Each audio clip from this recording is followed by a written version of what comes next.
How would you know? Are you from here? I know you're Are you from here? I am here. I'm here since 1.5 years. Are you here since 1.5 years? No, but I am a Canadian. So now they're officially on the street. Their march is continuing as they demand. PEI, like the lady you interviewed last night said, PEI's full. There's no space for anybody Look on at this the demands they're making. Yes, you heard that right. Once again, these are non-citizens making demands of our government here in Canada. Hey everyone, welcome back to my channel. It's my Journey Canada vlog.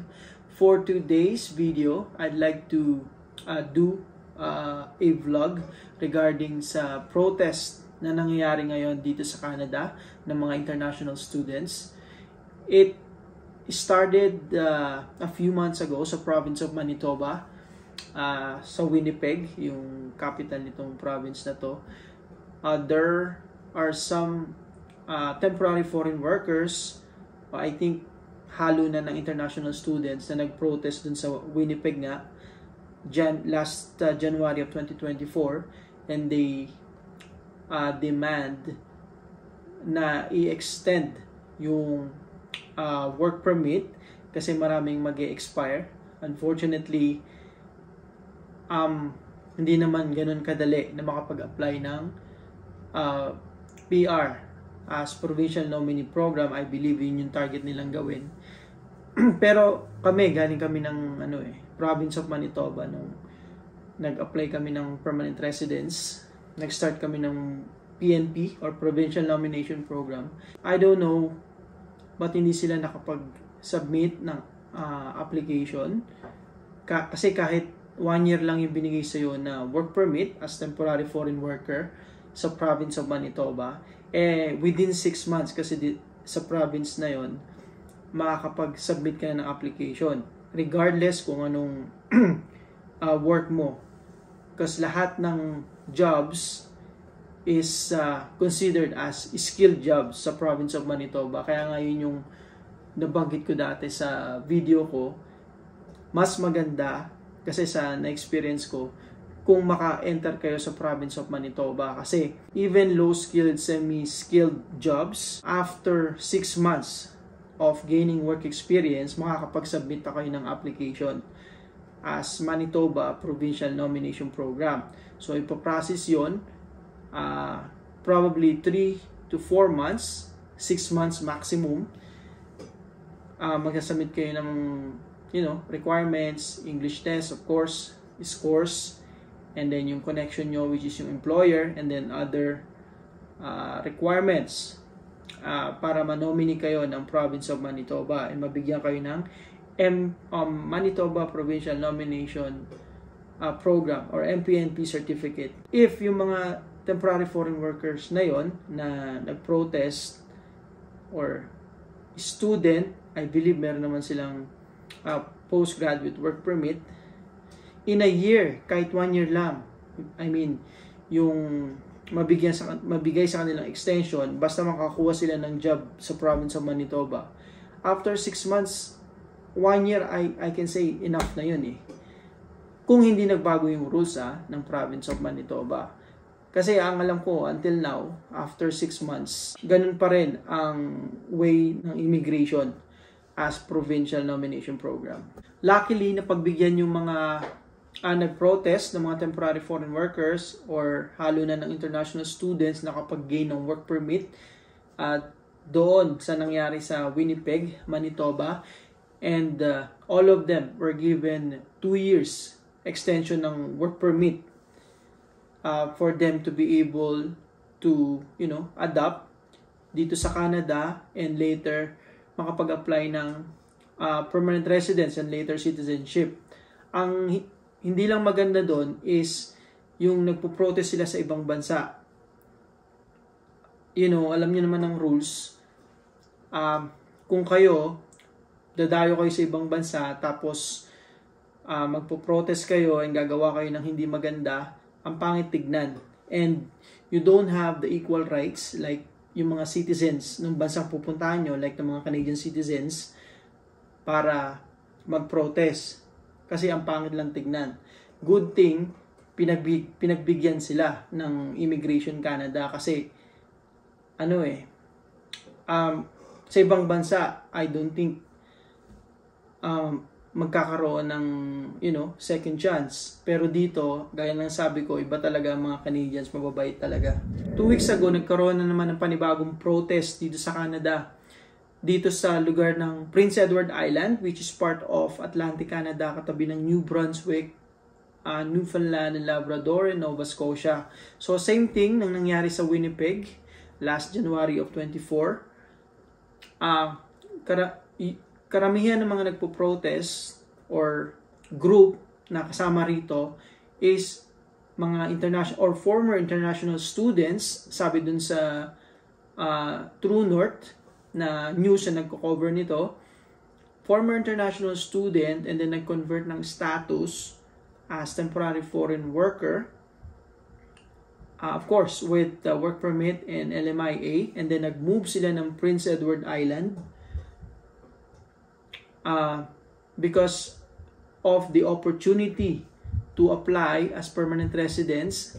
Meron kasi silang rules or immigration pathway sa Prince Edward Island after 6 months. Pwede na silang, after 6 months of gaining work experience, is makakapag-submit na sila ng application. So parang same lang yan sa province of Manitoba, gaya ng nabanggit ko kanina.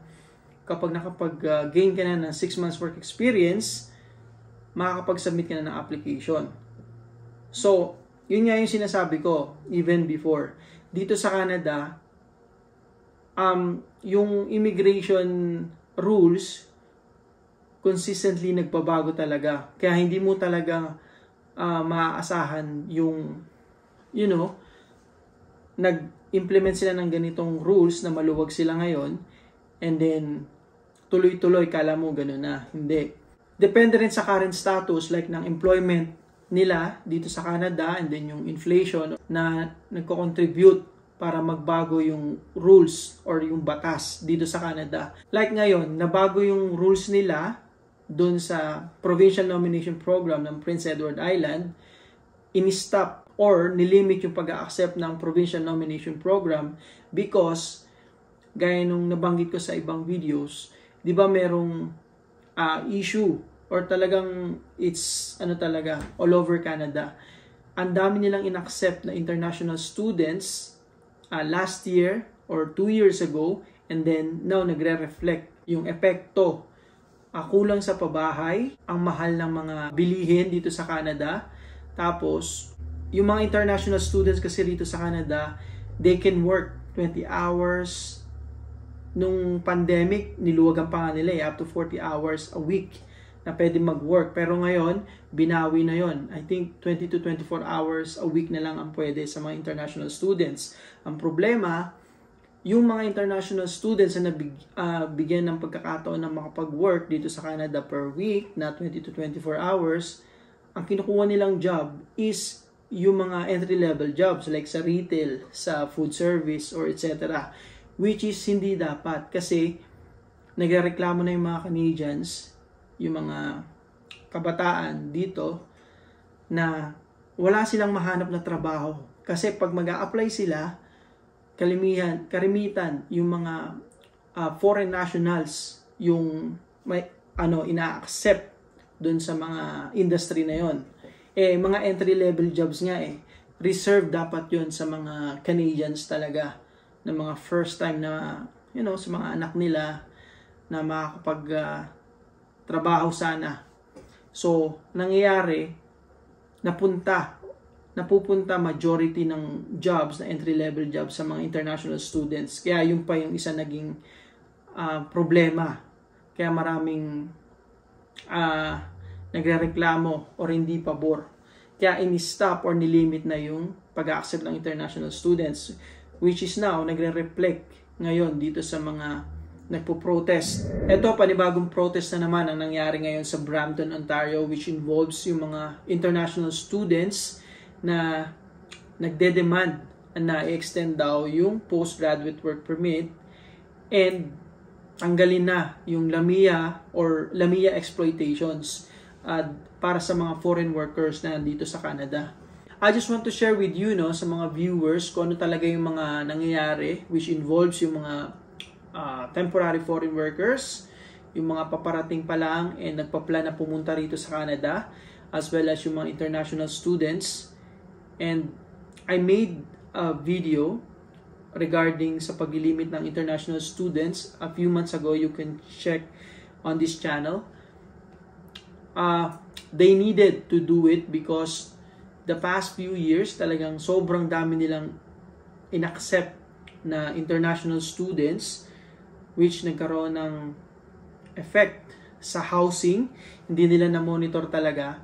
Kaya yun yung nag-cost ng mataas na upa and then yung presyo ng bahay ngayon dito kasi kulang yung supply talaga. Ang dami nilang inaccept and then walang matirhan yung mga international student at kasabay hindi lang naman yun yung ang dami nilang talagang over dun sa limit yung na-accept nilang international students, plus yung ibang immigration stream pa, yung mga sponsored family members, temporary foreign workers, but international students alone talagang madami. So hindi nila na-anticipate. So sa sobrang dami na andito na sa Canada, kulang sa pabahay. Kaya kung mapapansin nyo sa news dito sa Canada, meron sa ibang lugar na sa isang bahay, sa isang room, pinaparentahan ng sobrang doble, triple yung taas or mas mataas pa. And then sa isang room, merong 5 to 8 people na nagsisiksikan. Totoo yun, lalo sa big cities like Toronto, Vancouver. Nasa news yan dito sa Canada. And ina-accept ng iba kahit gaano kamahal. Kasi no choice eh. Saka sabi, yun nga, na-exploit sila, lalo na sa India. Maraming exploitation na nangyari na pinangakuan sila na pagdating dito, mabilis yung proseso ng papers. Pagdating dito, iba yung nadatnan nila. Tapos, marami rin silang ina-accept na international students kasi doble yung bayad sa tuition kumpara sa mga permanent residents ng Canada or citizen. The only thing is, baka maka-apekto or mag-reflect sa kanila is yung pag-protest nila dito sa Canada. Kasi maraming Canadians ang nagrereklamo, hindi lang sila yung vocal na sabihin nila sa media na, you have no rights to do that in Canada. Kasi they are not citizens. They have no equal rights as citizens of Canada para mag-protest or kung anumang gawin nila against sa government or sa mga Canadians. Marami nag-comments ng mga Canadians or residents dito sa Canada regarding sa reactions nila sa mga nangyayaring protest ng mga international students or foreign workers dito sa nangyari sa Winnipeg, sa Manitoba. Pangalawa doon sa Prince Edward Island sa Charlottetown 2 weeks ago, and then kahapon nga sa Brampton, Ontario. A few comments here. Imagine behaving like this while being a guest in a country, thinking their rights are above Canadians in the reason they need to live. Unreal. People from another country telling Canadians to go home. Give the jobs to Canadians. Kaya sa mga papunta pa lang dito sa Canada, I suggest na plan ahead and talagang paghandaan nyo talaga. Lalo na sa mga mag-international students, because ang may support lang na makapag-work yung partner nyo is kapag nag-aral kayo related sa doctoral or masteral degree.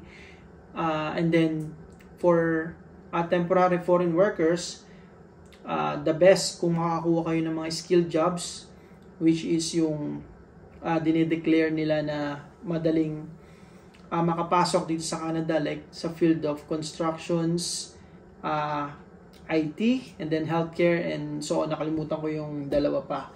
Yun yung mga in-demand jobs ngayon dito. Kasi nga, lalo yung sa constructions pala, talagang kailangan nila mag-build ng maraming houses, dala ng supply, sobrang onte. And ang dami nilang ina-accept dito or ina-accept na dito sa Canada. Just be ready. Lalo na pati yung inflation dito, hindi na talaga mapipigilan. Sobrang nagtaas yung mga bilihin ng pagkain. Tapos, consider nyo pa yung paghahanap ng family doctor. It takes months. Yung iba, 8 months 9 months or over a year para makahanap ng family doctor ngayon dito sa Canada. Basta i-research nyo lang, and then you have to make sure na ready kayo financially, physically, emotionally, dahil iba na yung madadatnan nyo. Well, kami, iba na talaga yung, I would say, yung nadatnan namin before and after. Ngayon talagang ang laki ng pinagbago. Nagmahalan lahat. So, yun lang. So, I hope that you enjoy and like these videos and you gain some information kahit papano. Shoutout nga pala sa kababayan natin, viewer, na si Joe Manco 3732 from New York, USA. Thank you, kabayan, for support and watching my videos and my vlog. So, ingat ka dyan sa US.